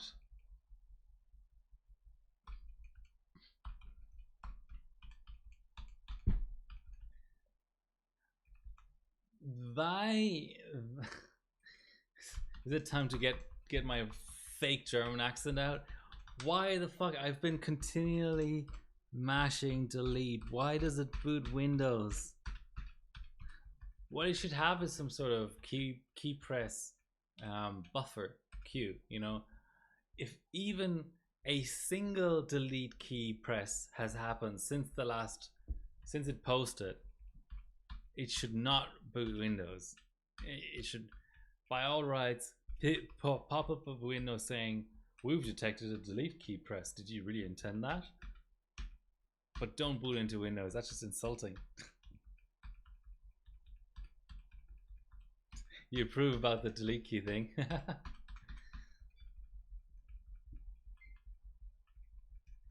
Let's do it. But what was it? Broadwell E is actually similar. Like even like silly stuff like a 6850K, at least in Australia, it's not an easy thing to find, like to buy for less than $100. It's crazy. We did push up the memory, and in the interest of not just getting more random fails for no reason, let's save that as a profile.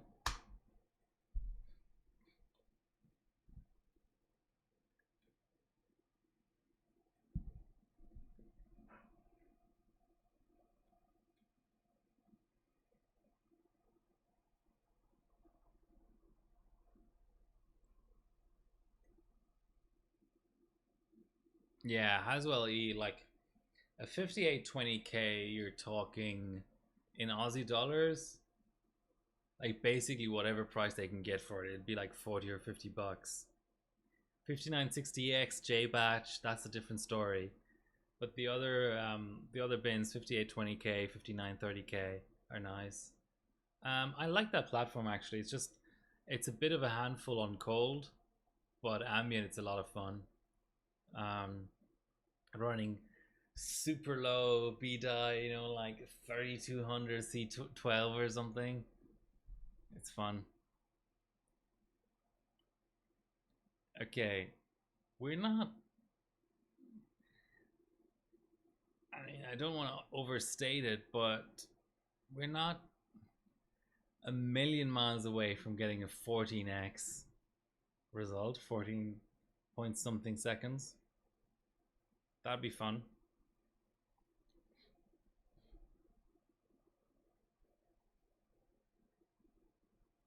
Reboot. Okay. Let's leave the CPU core alone and just creep up the B clock.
Yes, we do want to enter setup.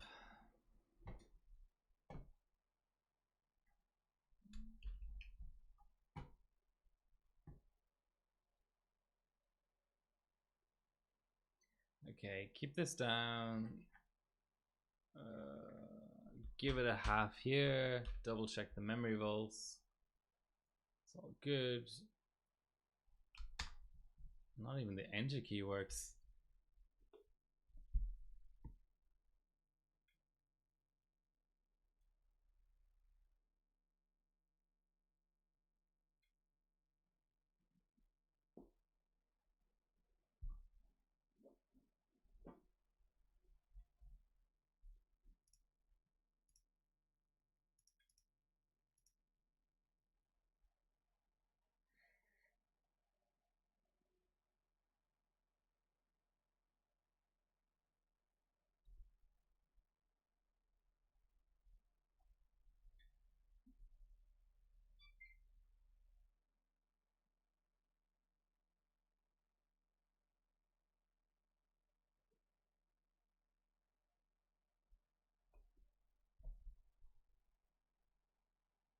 What happened to EVGA, by the way? Like, I know they discontinued um, the motherboard and the GPU lines, and they and Vince left, and his whole team apparently. That's all I know. But are they still doing PSUs? Like, I guess they still have obligations to, um, you know, handle RMAs for motherboards and things.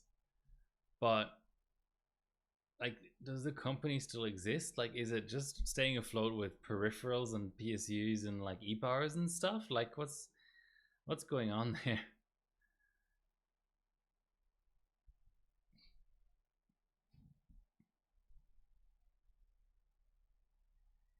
God damn it.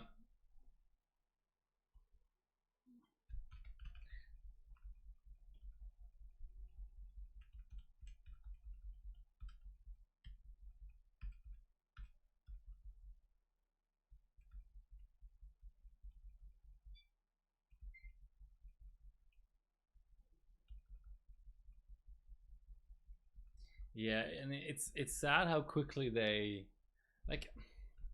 I would reckon that their motherboard business was never all that like profitable. they never had the volume. They, you know, they didn't distribute in Australia, for example. Like they were reasonably big in the US, but I just imagine that the GPU business was really what was their big profit maker. But then they said that the new terms with Nvidia were so bad they wanted to exit the business because of that. It's all kind of confusing. And you know, the trend for years has been to have less XOC cards basically on Nvidia side, because Nvidia wants to make better and better and better frontier, what are they called, founders editions, right? um but it is kind of a bit scary and sad how quickly Asus swooped in and made a Matrix, and they haven't done a Matrix since the 980 Ti. So now 10th gen, 2000, 3000.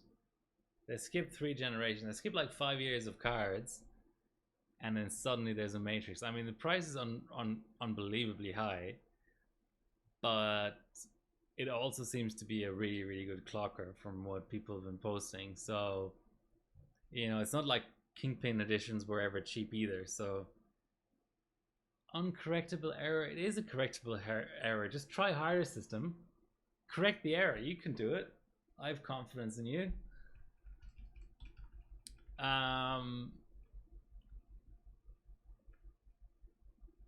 Okay, I'll drop back down that half a B clock. See how we go. So see if we have a stability at 1.8. I'd be tempted to try 4200 RAM again, just the straight strap with 100 B clock. Dude, stop booting the system when I'm mashing the delete key. It's just rude.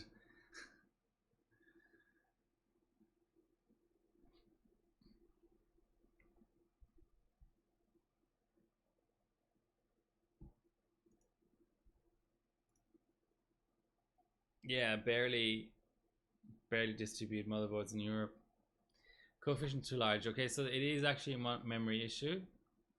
Let's drop down, make sure 1.8 is good.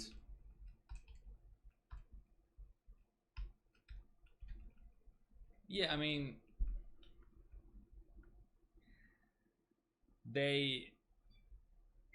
my understanding was they ended the partnership with Nvidia, which would mean if they were to consider, like, if they were to continue making GPUs, it would have to be AMD or Intel or both. So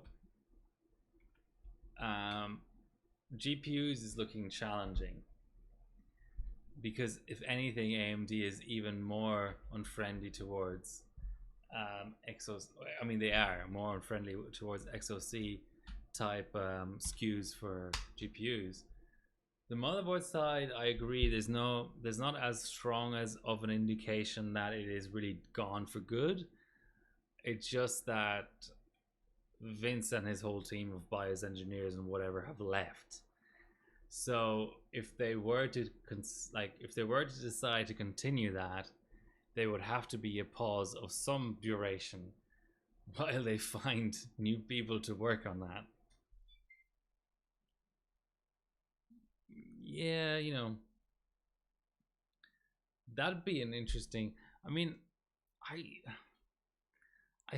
I think you'd be surprised how many people bought Arc, but the real crunch point um, is there really a market for aftermarket Intel GPUs?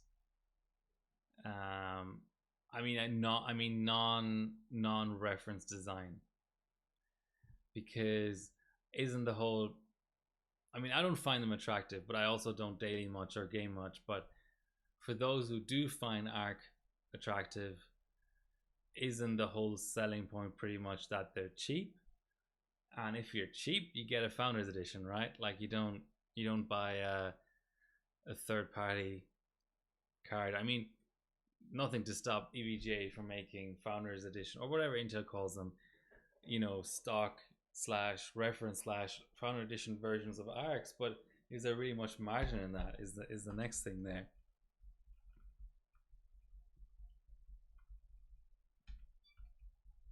Well, EVJ's image, you'd be surprised at how quickly an image can change. You know, their image effectively is nothing now. You know, all the things that they used to be known for, they discontinued, or at the very least have put on an extended pause.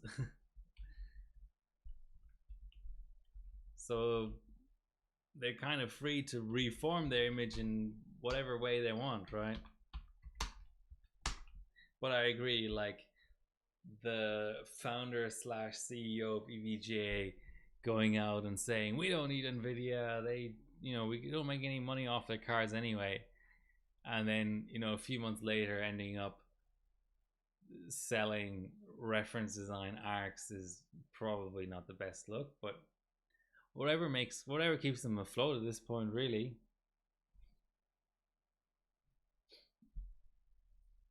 All right, I've gone to 1.85. Probably a bit adventurous, but let's see how we go.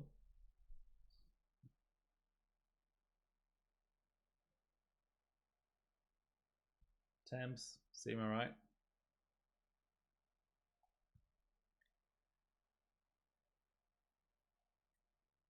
Worse. Okay, now what I gotta do is go back to 1.75 and make sure I now still have the stability that I used to have, you know, 3 or 4 runs ago.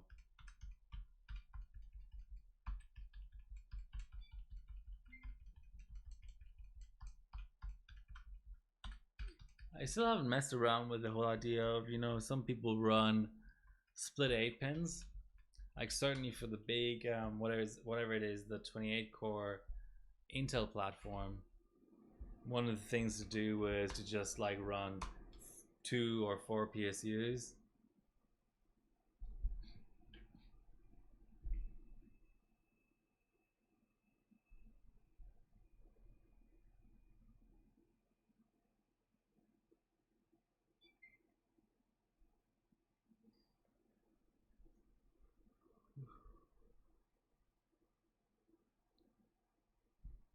Come on, system. I believe in you. Give me a pass.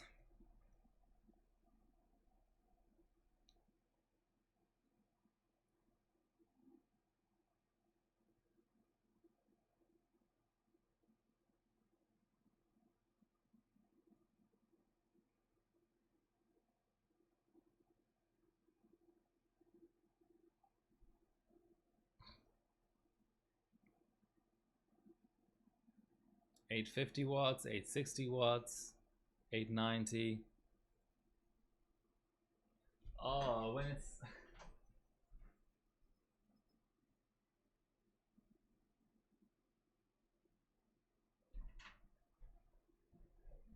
I think what mid run I was perceiving to be a drop down to 150 watts was actually 1150 watts.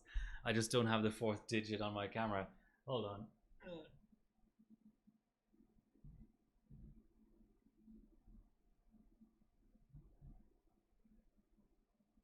There is actually no 4th digit. It just keeps showing. I have to look at the manual to see if I can set it so it doesn't show decimal watts. That's kind of funny. Okay, so that is the best new best score.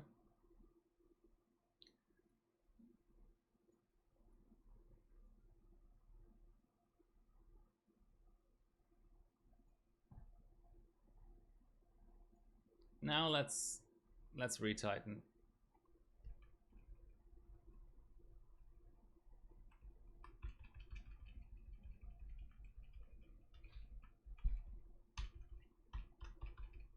Yeah, I mean my previous score drew 920 watts, and it had much less efficient memory, so the core wasn't being pushed as much. So it absolutely makes sense to me that we were peaking at 1150 or so here. I think it was 100 down on the CPU as well. Okay, let's try. Is this what we call the Sparky timings? 14, 13, 12.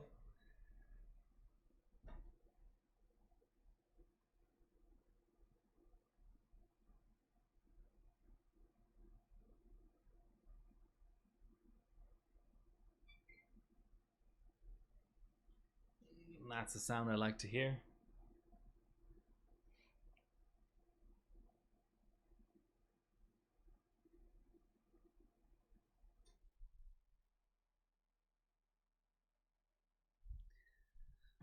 Okay. What did we change? One timing. Very adventurous. It is indeed changed.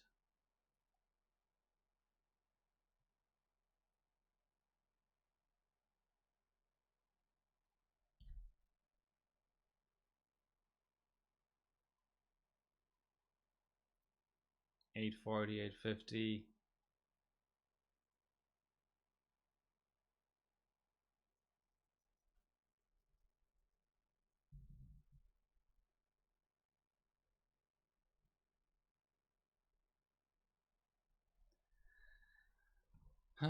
Well, it passed, but it didn't change a thing. So let us tune some secondaries and tertiaries.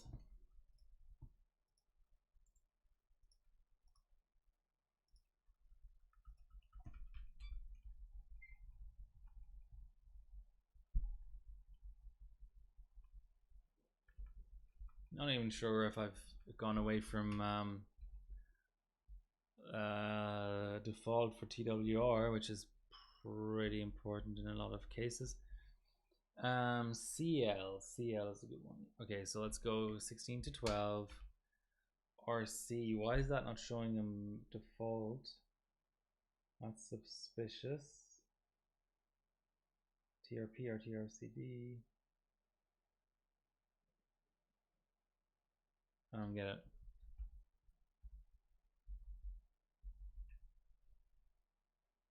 RAS 24.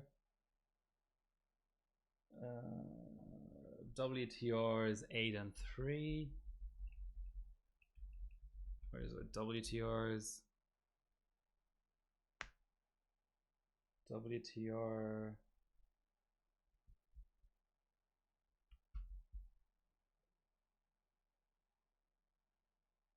Yeah, so that's the 8. So this is shown as underscore S, but I'm assuming it's the normal WTR.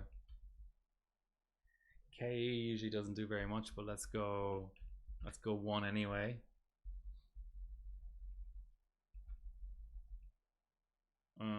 RWs, dual rank and CCDs. Actually, where's our CCDs? Let's do CCDs. CCD4, CCDL 8. Okay, well, that's nothing revolutionary. WR4 as well. Doesn't do any harm to bake it in though. So 8484.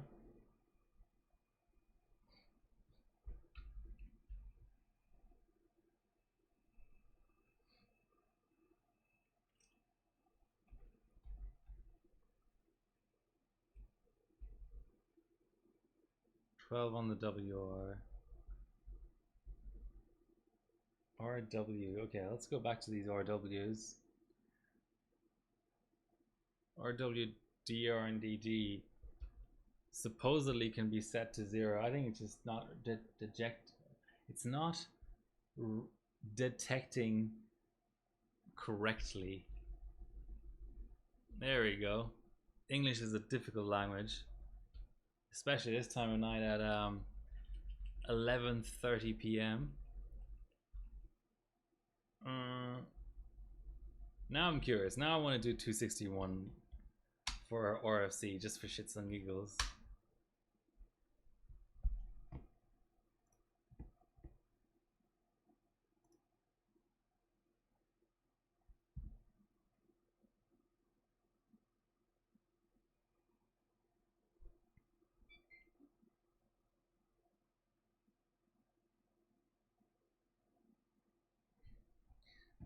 Come on, system.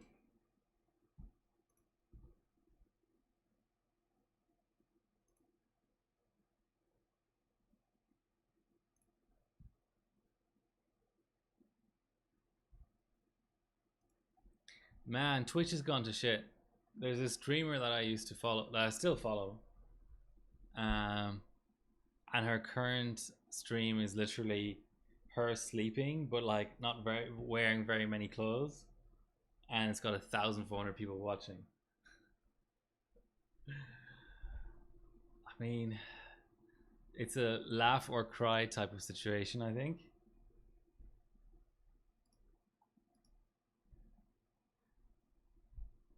Anyway, probably the less I think about that, the happier I'm going to be. Mamma mia. I'm going to give it one more run. That seemed like a very arbitrary little shutdown there. I also believe I can probably take another 25 millivolts off without much hassle. Let's try this first.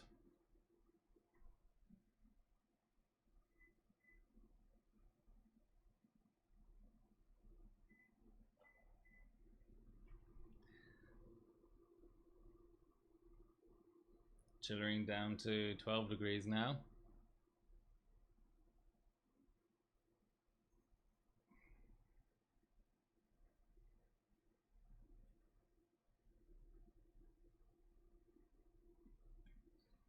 Okay, let's try that V-core thing then.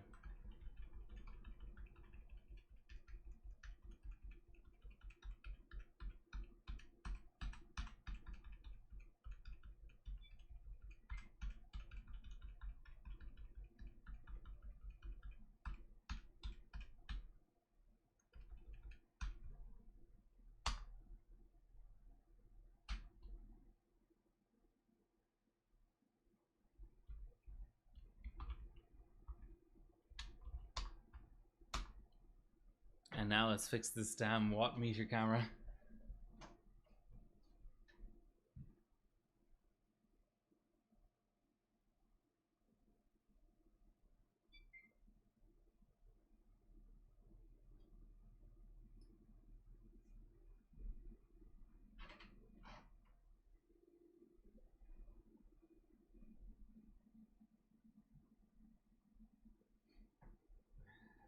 It used to be too high, now it's too low.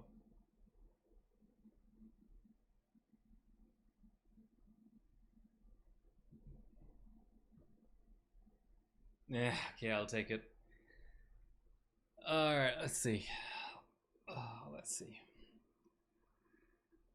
It's the usual one more run attitude.